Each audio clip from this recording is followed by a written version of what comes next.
नमस्कार.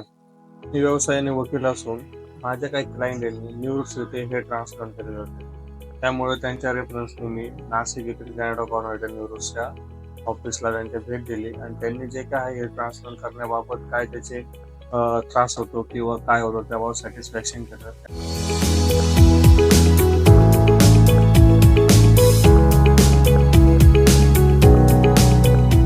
त्याप्रमाणे मी न्यूरोसचे hair transplant केले. ट्रान्सप्लांट करताना जे काय आहे कुठल्याही प्रकारची साधी प्रक्रिया असते, त्यांनी कुठल्याही प्रकारचे साईड इफेक्ट्स होत नाही याबाबत जे काय मला डॉक्टरांनी योग्य ते मार्गदर्शन केलं. त्याप्रमाणे मी जे काय आहे त्याप्रमाणे हेअर ट्रान्सप्लांट केले. आज मला 6 महिने होऊन गेलेले आहेत. कुठल्या प्रकारचे साईड इफेक्ट्स जाणवलेले नाही.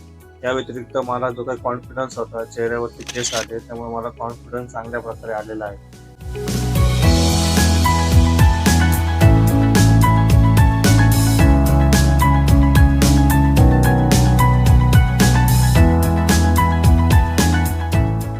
आता याबाबत जे काय ट्रान्सफर करण्यापूर्वी अनेक शंका होत्या. त्याबाबत जे काही शंका मला डॉक्टरांनी जे काय आहे योग्यरित्या मार्गदर्शन करून त्यांनी मला जी काही भीती होती माझ्या मनातली ती काढलेली आहे.